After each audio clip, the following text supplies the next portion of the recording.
¿Todos lo tenemos? Entonces vamos a pasar a leer. Y dice así: palabras de Nehemías, hijo de Jacalías.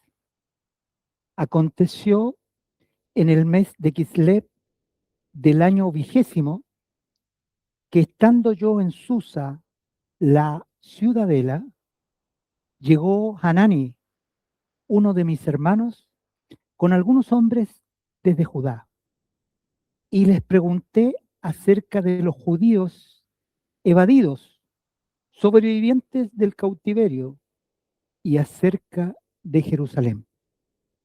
Y me dijeron: los del remanente que quedan de la cautividad allí en la provincia están en gran desventura y humillación. Y el muro de Jerusalén está lleno de brechas y sus puertas han sido devastadas por el fuego. Cuando oí estas palabras, me senté, lloré e hice duelo por algunos días y ayuné y oré ante el Dios de los cielos. Amén. Vamos a orar. Padre, te damos gracias por tu palabra. Tu palabra es verdad y preciosa para nosotros en el día de hoy. Permite, Señor, que hoy día tú hables a tu pueblo y a tu pueblo, Señor, alumbre su entendimiento para que, abierto el entendimiento, Señor, el corazón se llene de tu voluntad, Señor, y de querer llevarla adelante. Me encomiendo a ti y encomiendo a todo oído que escuche esta palabra, Padre, en el nombre del Señor Jesús. Amén.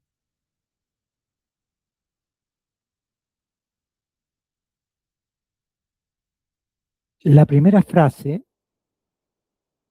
de este capítulo dice: palabras de Nehemías, hijo de Jacalías.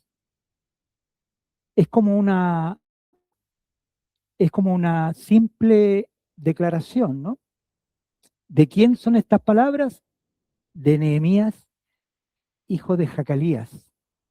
Pero fíjense ustedes, cuando tenemos nosotros la necesidad de leer la palabra, de saber dónde están los libros de la Biblia y de leerlos, ¿no? Nos damos cuenta que tenemos la palabra inspirada. O sea, esto es lo mismo que en el Nuevo Testamento dice carta del apóstol Pablo a tal parte. Aquí es lo mismo. Esta es una carta que la escribió Nehemías bajo la inspiración del Espíritu Santo. ¿Mm? O sea, es palabra de Dios usando a un hombre.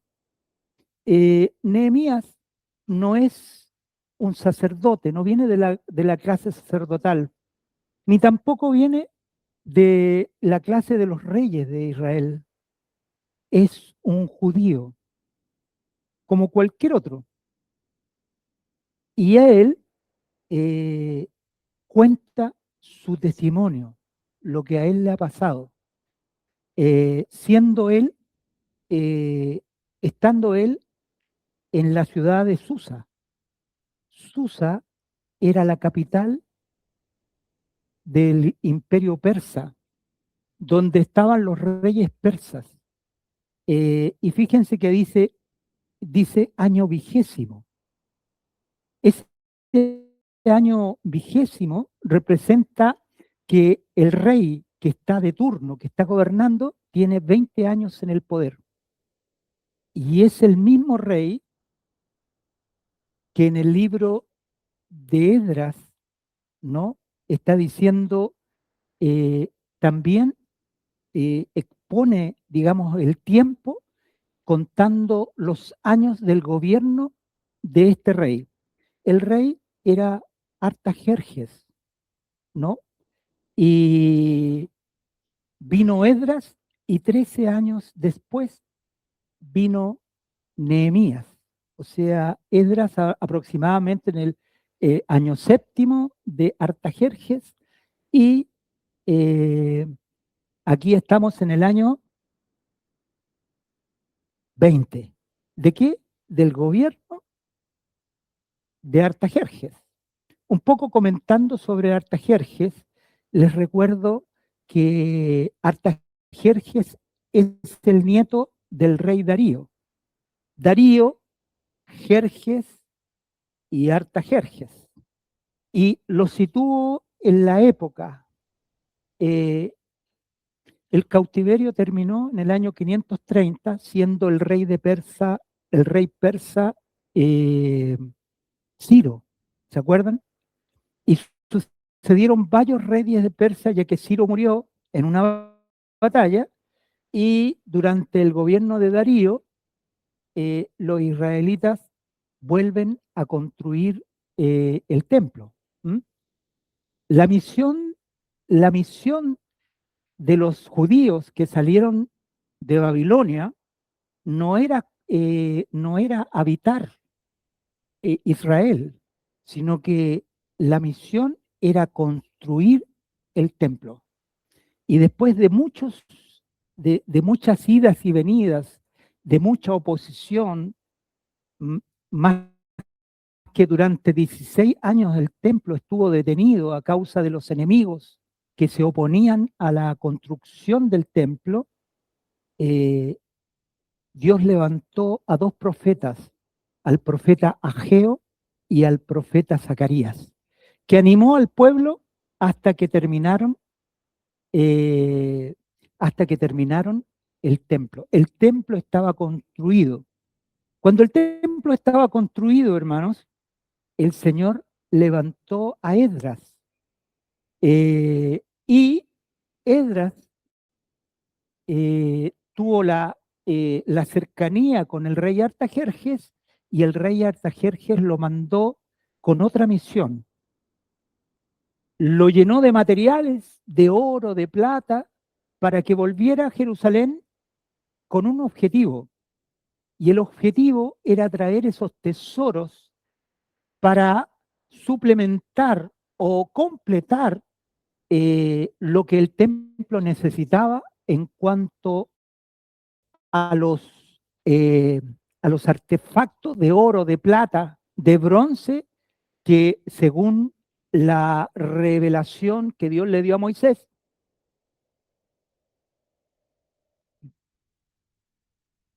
hay que apagar ese...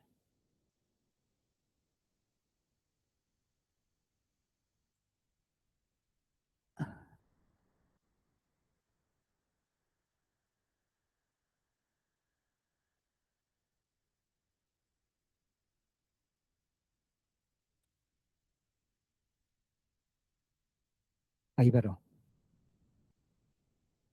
Entonces, cuando Esdras, hermano, fue capacitado por Dios y la Biblia lo declara como un erudito en la ley de Moisés, el rey Artajerjes lo apoya y de su hacienda y de las ofrendas de los judíos en Babilonia vuelve la segunda oleada de judíos que también vienen con una misión.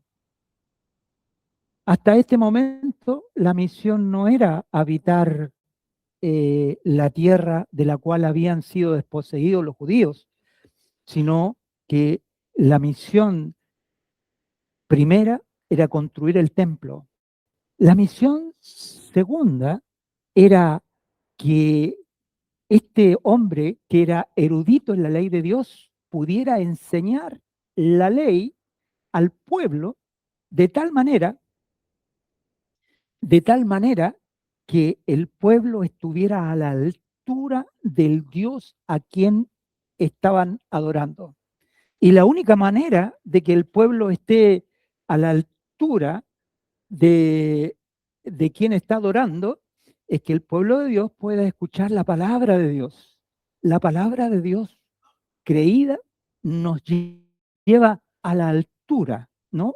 Y fruto de la altura que está pidiendo la ley, es que en el capítulo 9 de Esdras nosotros encontramos a Israel arrepintiéndose delante del Señor y siendo restituidos por Dios y a su presencia. Y entonces eh, nosotros vamos contando las cosas. Primero, Dios saca a Israel a construir el templo. Construyen el templo y viene la palabra de Dios.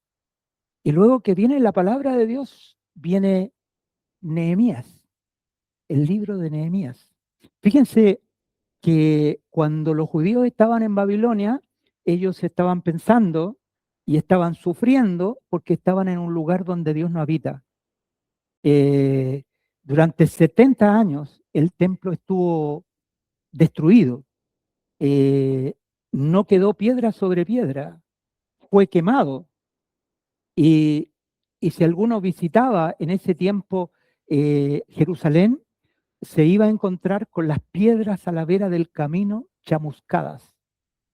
Y el Salmo 137 nos muestra cuál era la condición de los judíos en la deportación. Dice que se reunían en los ríos, dice junto a los ríos de Babilonia, allí nos sentábamos y aún llorábamos, acordándonos de Sión.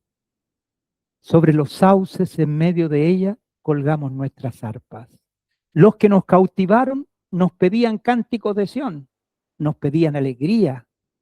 ¿Cómo cantaremos cánticos de Sión en un lugar donde Dios no habita? Miren, lo primero, ¿cómo cantar y estar alegres en una tierra extraña?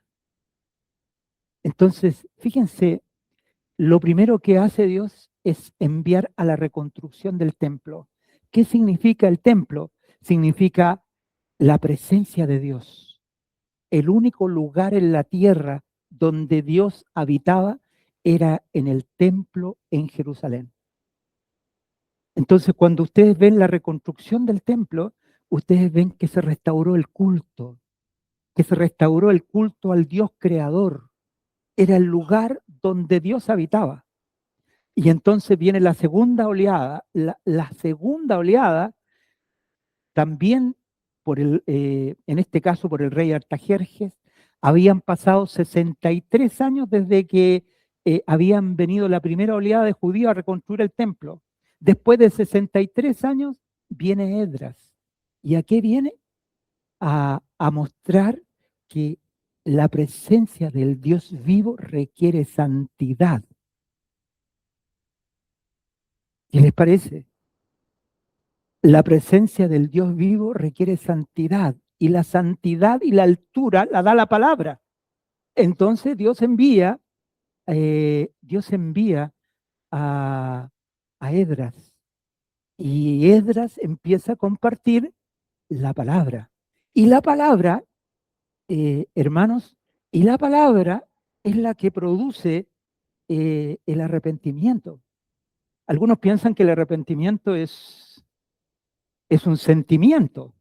No, hermanos, el arrepentimiento es cuando la palabra de Dios llega a nuestras vidas y el creyente puede saber inmediatamente que no ha estado a la altura de esa palabra, y eso le pasó a Israel. ¿Y por qué se requiere? Porque lo primero es el rescate. Dios rescató a Israel y volvió a poner su presencia. Fíjense que Jeremías tuvo una visión cuando eh, cuando él supo que Israel iba a ser deportado y él vio que la gloria del templo se iba. O sea que la presencia de Dios, antes que el templo fuera quemado, las iniquidades de Israel habían producido que la gloria del Señor se había ido. Eso fue testigo el profeta Jeremías. Él lo vio y lo cuenta. En, digamos, en el libro de Jeremías aparece esto que les estoy diciendo. Y luego viene la reconstrucción del templo. Y luego viene la palabra de la santidad, la escritura. La escritura nos muestra quiénes somos. La escritura nos muestra, por ejemplo, hoy día nosotros nos reunimos en torno a la mesa del Señor. Y la escritura quiere mostrarnos algo, hermanos, que es muy glorioso. Que cuando nosotros nos reunimos en torno a la mesa, estamos diciendo que el verdadero templo, miren, el verdadero tabernáculo, del cual el tabernáculo y el templo es una figura, es el mismo Señor Jesucristo. Él, esa es la figura. Cuando la iglesia se reúne en torno a la mesa del Señor, está proclamando cosas. Primero, está proclamando que somos salvos. Miren lo primero que proclamamos, que tenemos salvación. Lo segundo que proclamamos es que el Señor nos ha santificado y nos ha unido a Él en un solo pan. Quiere decir que cuando estamos reunidos, hermanos, estamos en la iglesia. No somos ajenos ni advenedizos, sino que pertenecemos a Dios. La iglesia es el cuerpo de Cristo. Nosotros cuando vemos la mesa, no estamos mirando a Dios como de lejos o fuera, sino que de dentro estamos en Cristo. La obra la completó el Señor. Él nos salvó, pero también nos santificó. La santificación es algo que muchos no comprenden. No comprenden que para el hombre en Adán es imposible la santidad. Y también, hermanos, la santidad es un hecho de Dios, es parte de la obra del Señor. ¿Y cómo eso es parte de la obra del Señor? Es que el Señor Jesús nos santificó al unirnos a Él. Cuando nosotros comemos el pan, ese pan que comemos los domingos, hermanos, nos representa a nosotros y a Cristo amasados en un solo pan.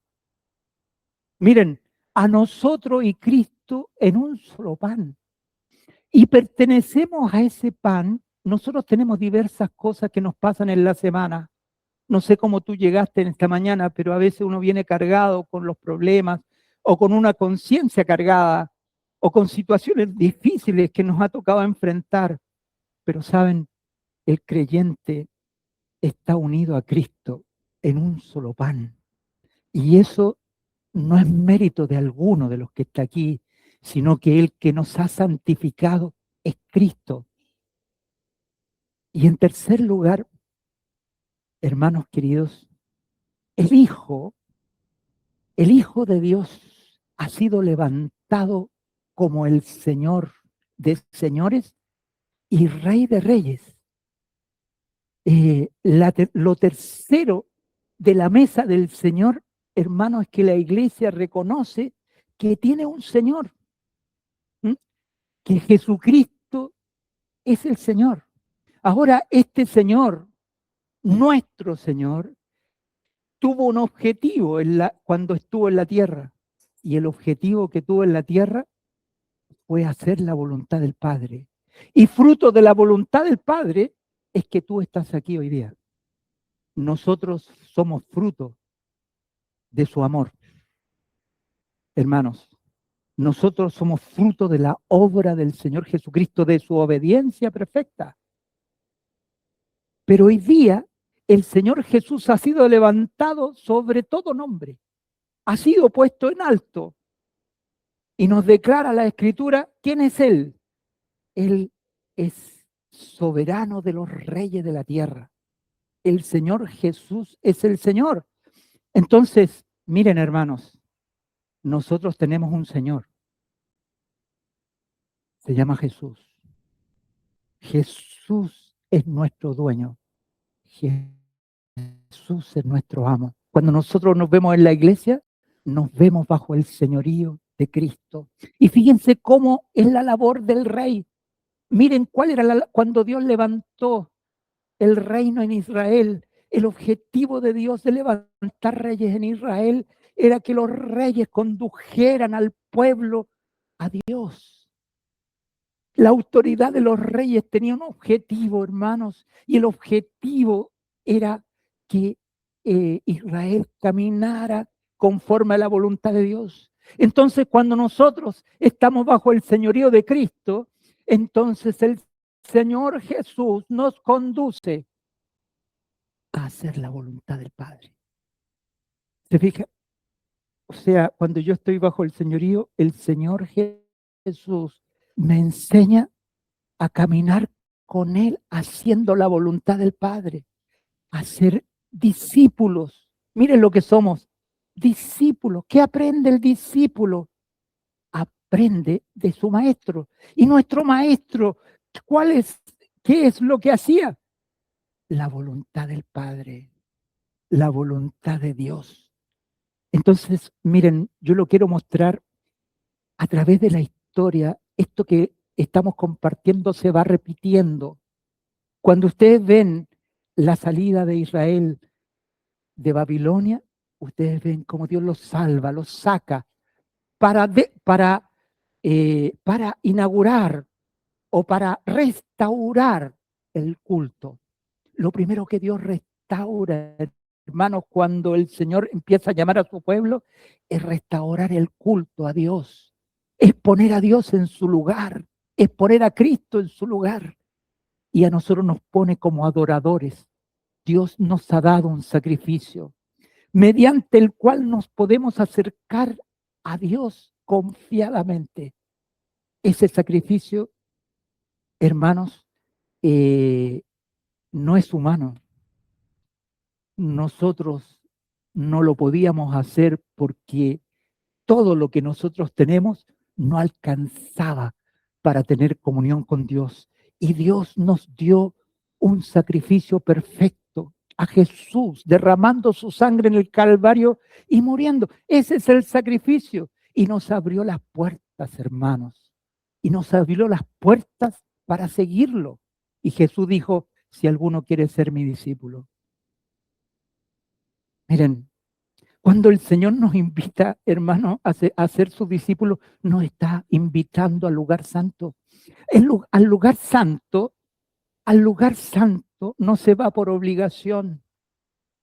Al lugar santo no se va para no ir al infierno. Al lugar santo se va porque tú quieres seguir a Cristo. Has decidido seguirlo a pesar de ti. Y uno dice, yo quiero, Señor. El lugar santo no es algo que tú puedas construir, es algo que está construido. Y miren cómo está construido el lugar santo.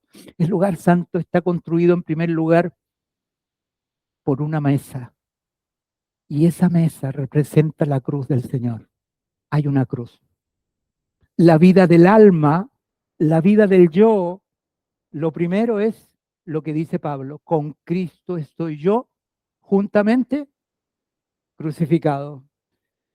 ¿Cierto? Eso es lo primero. Ahí ustedes ven la mesa, pero al lado de la mesa hay un candelero que representa el Espíritu Santo, que Dios nos ha dado a cada uno de nosotros. Y ese candelero, hermanos, también ha sido dado por Cristo, nos ha dado su Espíritu, ¿no? Y ese candelero es la vida del Señor Jesús. Entonces Pablo dice, con Cristo estoy juntamente crucificado y ya no vivo yo. Miren, y ya no vivo yo. Pero ¿quién vive? Si ya no vivo yo, aló, vive Matías Catalán aquí, vivió a un tiempo, pero ya fue juzgado, condenado a muerte y ya no vive. ¿Quién vive? Cristo. Miren cómo es. Y luego dice, y lo que vivo en la carne, lo vivo en la fe del Hijo de Dios. Quiere decir, hermano, que estas cosas son nuestras. Cuando nosotros nos reunimos en torno a la mesa del Señor, no estamos esperando que lo que hizo Cristo sea algo futuro, sino que es algo presente. El Señor construyó el templo. El verdadero templo lo construyó el Señor Jesús con su vida, con su muerte, con su resurrección y con su exaltación. La obra está completa.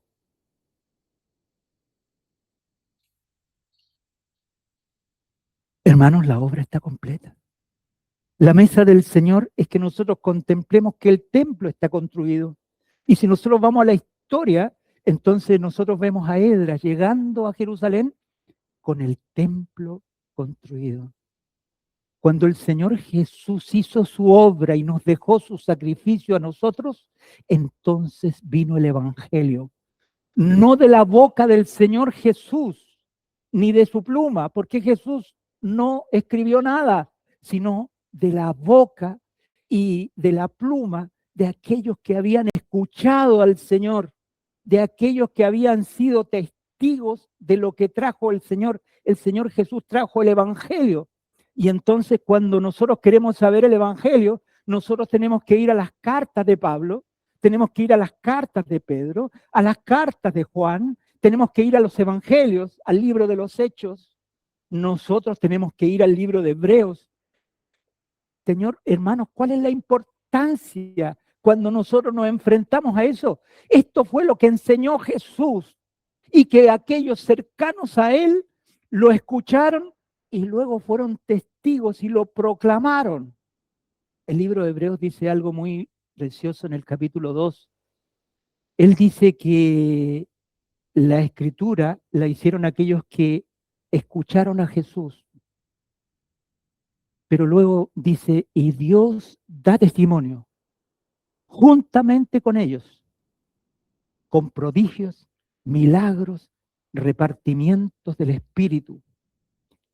Dios sigue confirmando, porque la palabra apostólica, la palabra que ellos hablaron, la tenemos nosotros en nuestro Nuevo Testamento y Dios sigue confirmando esa palabra.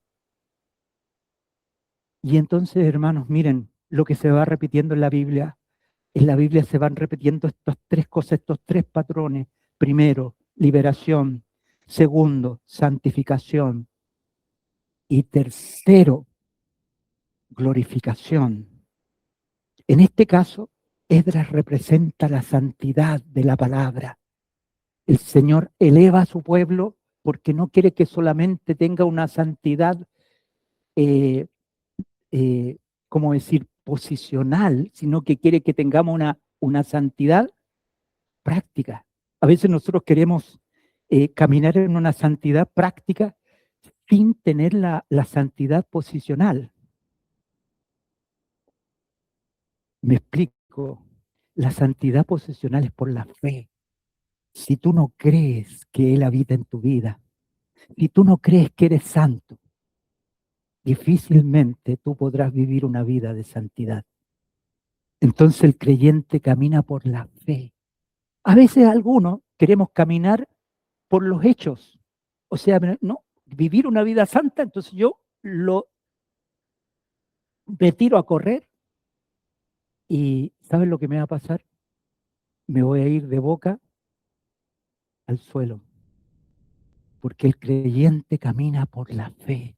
Lo primero que hay es que nosotros tenemos que saber que el templo está construido, que la obra de Cristo está terminada y saber que nosotros estamos en la posición que Dios nos ha dicho. Cuando nosotros nos reunimos, hermanos, nos reunimos ante una obra completa. Cuando tú tienes la obra completa, tú no dependes del hombre, tú no dependes de un pastor, sino que dependes de Cristo. Ahora, yo quiero decir algo también, porque de repente es fácil decir, yo no me sujeto a hombres. Hermanos, cuando nosotros estamos en la iglesia, nosotros estamos sujetos uno a otro. Por ejemplo, en la música.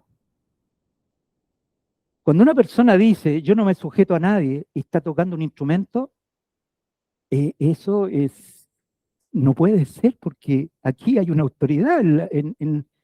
¿Te fijas? Los pastores también son autoridad. Pero a lo que me refiero, cuando yo digo que nosotros tenemos a Cristo, que nuestra dependencia es del Señor y necesitamos la autoridad que Dios ha puesto delante de nosotros, pero nuestra vida con Dios no depende de un hombre. Cada hermano está unido a Cristo. Ustedes, hermanos, están unidos a Cristo por la gracia y ustedes tienen todo lo que Dios dio. Y eso es para ustedes. Y cada hermano en su vida es tratado por Dios, es tratado por el Espíritu Santo para que aprenda a comportarse en la casa de Dios, que es la iglesia.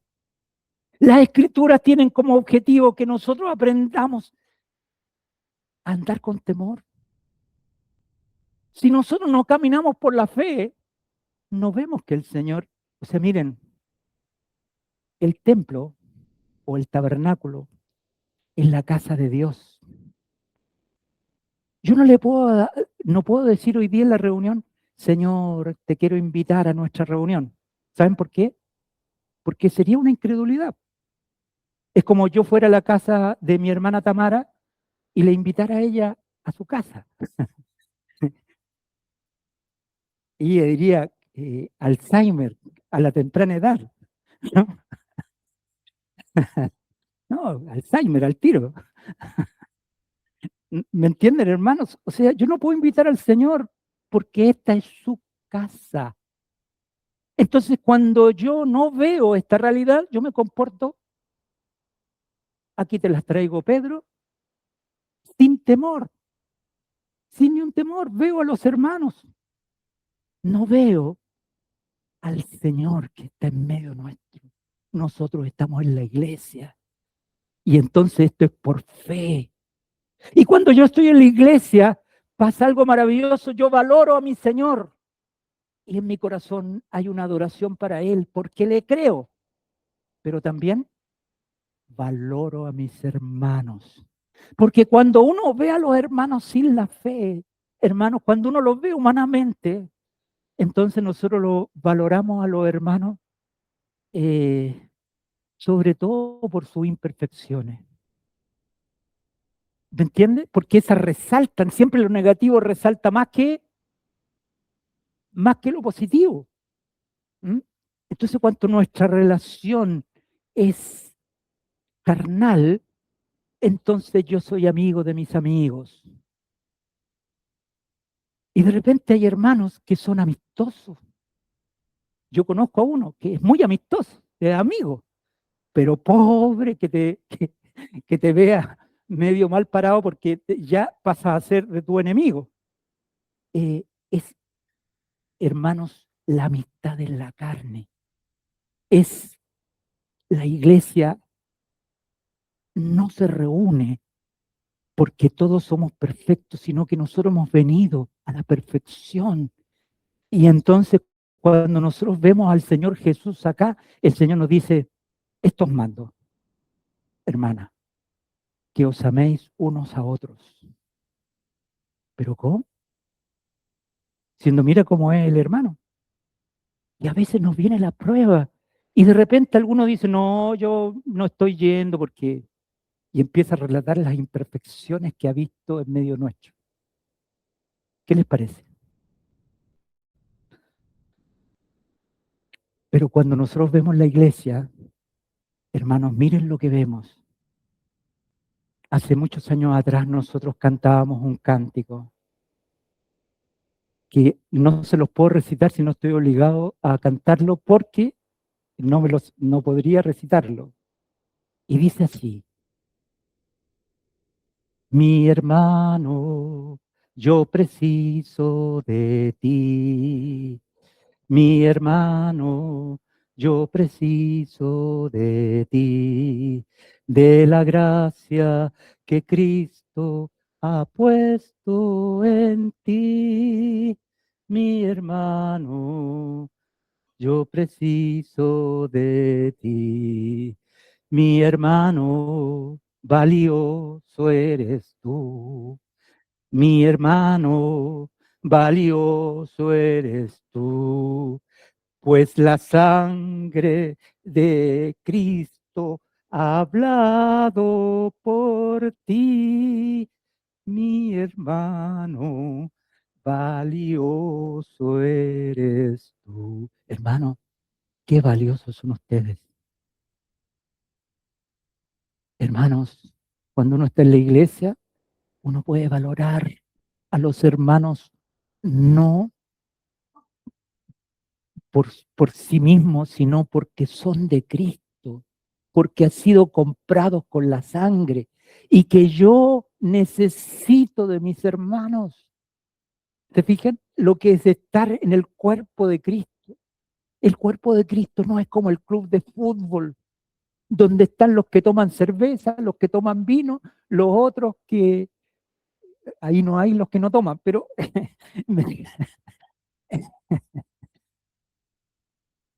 se fijan, en la iglesia hay un solo cuerpo y nosotros valoramos a los hermanos. Hermanos, qué importante que nosotros podamos decirnos que nos valoramos, que nos amamos. De repente sentimos que un hermano es lejano a nosotros o tenemos sentimiento de que pareciera que no. Hermano, eso son puras mentiras del diablo. El valor que tienen mis hermanos es cuando uno mira a Cristo. Cuando uno mira a los hermanos solamente con los ojos naturales, primero está viéndolo fuera de Cristo y él mismo se está viendo fuera de Cristo. Pero cuando nosotros estamos en el cuerpo, qué valioso es mi hermano, qué valioso es mi hermano. Y qué pérdida es cuando ese hermano se va o no asiste o se hiere. ¿Me entienden? Entonces, la mesa del Señor está diciéndonos, la obra está hecha, ustedes están aquí, yo, yo estoy en medio de ustedes y en ustedes. Cuando Él está en medio nuestro, hermanos queridos, este es un altar donde Jesucristo es glorificado. Aquí hay un templo y el templo es para adorar. ¿A quién adoramos? Al que está en medio nuestro, al Señor Jesucristo. Y cuando nosotros adoramos al Señor Jesucristo, adoramos al Padre en la persona del Hijo. ¿Se fijan? Este es un templo de adoración donde todos contemplan al Señor. Cuando la iglesia deja de contemplar al Señor, no puede cantar, no puede adorar, porque es como el club deportivo, ¿no es cierto? El equipo hizo un gol y la barra está, pero prendía. Aquí falta, y aquí no hay ni un gol, aunque el Señor las hace todas, ¿no? Pero a veces no vemos. Pero qué glorioso es ver este lugar donde nos reunimos, no por el lugar, sino las personas que se reúnen. Hermanos, que somos el cuerpo de Cristo y que el Señor está en medio de nosotros. Pero también, hermanos, ese templo construido por el Señor Jesucristo mediante su salvación completa y su resurrección y exaltación, ha venido a transformarte a ti en un templo. Cada uno individualmente es un templo. Tú eres un templo. Entonces, cuando la iglesia se va para la casa, el templo va contigo. ¿Y para qué es el templo? Para el culto, para adorar a Dios. ¿Se fijan? ¿Quiénes son los adoradores? Los que son templos, los que tienen el Espíritu Santo, son templos. Y cuando tú ves la Biblia, ves estas tres cosas que se van manifestando. En el caso de Esdras, nos muestra la salida de los judíos a construir el templo, o sea, restaurar el culto. Luego de restaurado el culto, viene la santidad mediante la palabra de Esdras. Y luego de la palabra de Esdras, viene la reconstrucción de la ciudad, que es con Nehemías. ¿Mm? ¿Y saben lo que significa la reconstrucción de la ciudad en nuestra vida cristiana? Es la restauración del gobierno de Jesucristo sobre cada uno de nosotros. Miren, es la restauración de su gobierno, el gobierno de Dios. Hermanos, cuando Dios creó el mundo, lo creó bajo su gobierno. El día que el hombre pecó, el hombre salió de ese gobierno y tuvieron que pasar miles de años hasta que Dios mismo se hizo hombre y vino a restaurar el reino. Nosotros estamos en el Evangelio del Reino, donde Jesucristo es el Rey. Esa es la tercera etapa y el señorío de Cristo nos conduce al Padre. ¿Se fijan? Esas tres etapas que están manifestadas en toda la Biblia. Cuando ustedes leen, por ejemplo, cuando ustedes leen los primeros 5 de la Biblia, los primeros 5 libros de la Biblia, ustedes van a encontrar que lo primero que sucedió es que Dios sacó a Israel de Egipto, lo liberó, pasó el mar rojo y luego atravesó el Jordán. Entonces Dios redimió a Israel. Pero cuando entró a la tierra prometida, entonces Dios santificó a Israel. Pero cuando estaban en la tierra prometida, entonces Dios le levantó un rey. Entonces ustedes ven todo el camino de Dios que es el mismo. En la restauración pasa lo mismo, hermanos. Lo primero, Dios manda a reconstruir el templo, o sea, a restaurar el culto, que nos trae salvación. Y luego trae su palabra con Esdras para mostrarnos que en la casa de Dios hay santidad, que estamos viviendo con Dios. Y lo tercero es a reconstruir su reino. Queridos hermanos, la reconstrucción del templo empieza por cada uno, porque yo no puedo reconstruir y mirarme a mi hermana, ¿no es cierto? Y ver todos los defectos que vienen, si no, qué lejos está. Yo primero tengo que ver a mí, el Señor está reconstruyendo el templo. Y entonces levanta para, miren, para reconstruir, para volver de Babilonia a reconstruir el templo, Dios levantó a dos líderes, a Josué y Zorobabel. Josué era de la clase sacerdotal judía, era sacerdote de la clase de Aarón, y, y su compañero era el rey, debía haber sido el rey de Israel, no podía hacerlo por causa de que eran esclavos del rey persa. Este hombre era el genuino rey y Dios necesitó a esos dos para reconstruir el templo. Pero luego levanta a Esdras, el sacerdote, para traer la palabra de Dios desde el cielo a la tierra, manifestada por la ley. ¿Se fijan? Pero cuando viene Nehemías, que no es ni sacerdote, ni viene de la clase de los reyes, entonces el Señor eh, lleva Nehemías, lo que hay en la tierra, lo lleva al cielo. O sea, muestra la realidad y se la lleva a Dios. Y se lo explico cómo. Cuando llegó el hermano de Nehemías a visitar a Nehemías, venía de Israel, venía de Jerusalén. Y lo primero que le cuenta, que le pregunta, ¿no? ¿Cómo están los que volvieron de la cautividad en el primer viaje? Fueron aproximadamente 50.000 y él le pregunta, ¿cómo están? ¿Y qué pasa con Jerusalén? ¿Qué sucede? Y entonces ellos le cuentan el estado en que están y le dicen, los del remanente que quedan de la cautividad allí en la provincia están en grandes venturas. Esto de grandes venturas significa que están pasando necesidades económicas, también significa Dice, y humillación. Quiere decir que sus enemigos están martirizándolos o constantemente ellos están viviendo del miedo de lo que pasa a su alrededor. Y el muro de Jerusalén está lleno de brechas, o sea, las murallas caídas. Y sus puertas han sido devastadas por el fuego. Esa era la condición.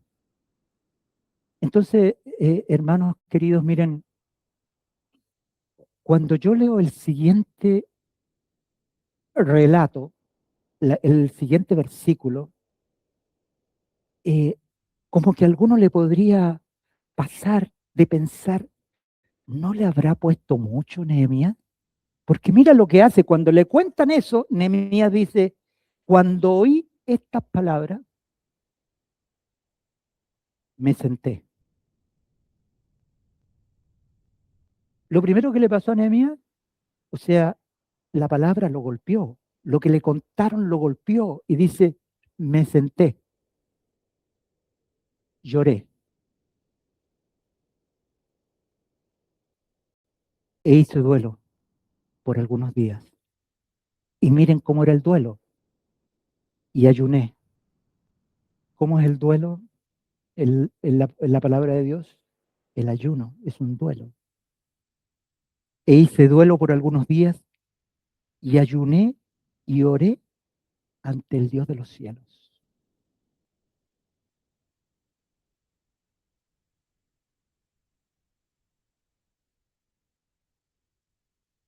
Cuando el Señor quiere restaurar el reino, hermanos,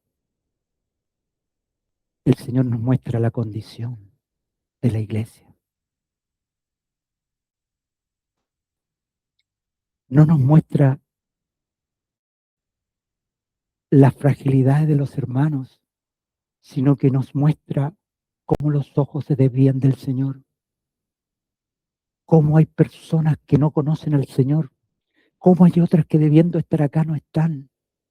Hermanos, no para juzgar, no para decir, sí, claro, y probablemente nuestro juicio sea verdadero, pero no es el tiempo de ese juicio, sino es saber que nosotros somos iguales que cualquier hermano y que lo único que puede hacer la diferencia es que hay alguno entre nosotros que se siente y que llore y que haga luto delante del Señor para que de la mano del Señor venga una respuesta. Los hermanos no cambian porque yo le dije. Las situaciones no cambian porque yo tengo la razón. Las situaciones cambian cuando la iglesia se humilla delante del Señor a ver su condición, hermanos. Cuando uno analiza las situaciones, no de parte nuestra, sino de parte de Dios. Es lo, el lloro de Nehemías es porque él vio a Dios, vio cómo Dios veía la situación humana y él se puso del lado del Señor. No se puso a decir yo soy mejor, gracias porque no soy como los hermanos de allá atrás. Hermanos, sino que Nehemías, movido por el Espíritu Santo, se sentó a llorar y a ayunar. Este es este tiempo. Y no solo me refiero a este remanente, hermano, me refiero a la iglesia. Hoy día nosotros tendríamos que sentarnos a llorar por el estado de la iglesia. Ayer estaba, o anteayer estaba con un hermano y me decía, están pasando tantas cosas que son normales al mundo, pero están pasando dentro de las congregaciones, hermano. Y, y nosotros podríamos decir gracias porque no somos como ellos, o decir, sentarnos a llorar por la iglesia de Dios, por el pueblo del Señor, para que se produzca el cambio, se produzca la restauración.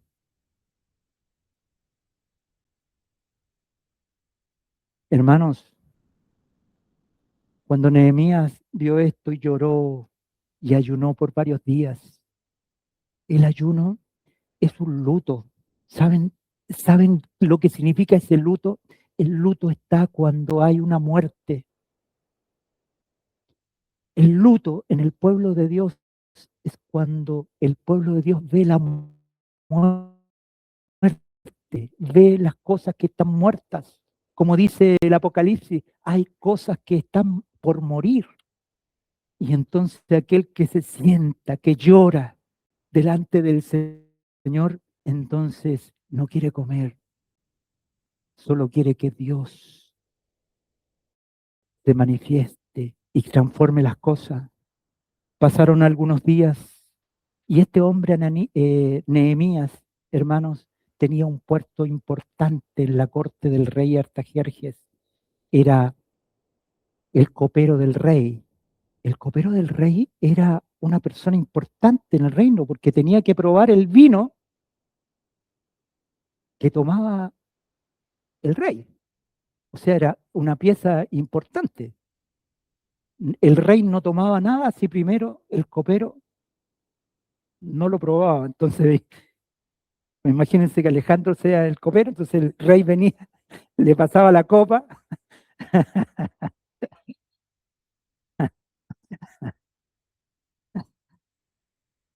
y, y luego lo semblanteaba, ¿no?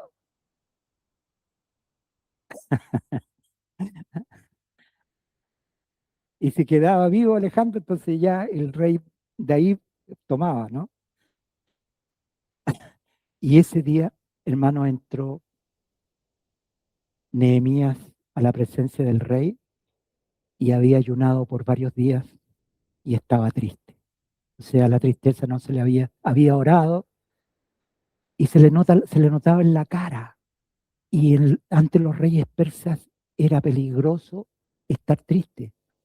En Daniel 1:10, eh, cuando Daniel se negó a comer la comida del rey, el, el- la persona que venía de parte del rey para tratar con Daniel le dijo, si el rey los ve a ustedes con la cara triste o descompuesta, primero me va a cortar a mí la cabeza y luego vienen ustedes. O sea, era muy peligroso. Pero cuando el rey vio la tristeza en la cara de Nehemías, lo envió, lo envió por 12 años. Le dio permiso por 12 años y Nehemías se fue 12 años a Jerusalén. ¿Cuál era su objetivo? Restaurar las puertas, las murallas, restaurar la ciudad de Jerusalén. ¿Y ustedes qué creen que significa restaurar las murallas? Significa que esas murallas, hermanos, eran las originales, eran esas murallas que venían eh, que habían sido puestas por Dios, pero estaban caídas. A veces nosotros en nuestras propias vidas tenemos murallas caídas, que significa que algún día aprendimos la palabra de Dios y nos quedamos con esa palabra, pero no tiene ningún poder hoy día en nosotros. La palabra de Dios tiene poder, pero de pronto esa palabra ha perdido el poder. Es una muralla caída y a uno le cuesta tanto dejar aquello que te da seguridad, ¿no? Pero son murallas caídas. Lo primero que hizo Nehemías fue y recorrió Jerusalén y vio el estado de ruina, tal como me imagino Dios le mostró. Y sin que nadie supiera, durante 3 días recorrió Jerusalén y vio las murallas caídas, vio las puertas quemadas y luego le comunicó al pueblo cuál era su misión. Hermanos, el Señor quiere levantar su obra en este tiempo. No quiere levantar hombres, no quiere que hombres surjan, sino que la iglesia surja fruto de aquellos que se sienten a llorar por la iglesia.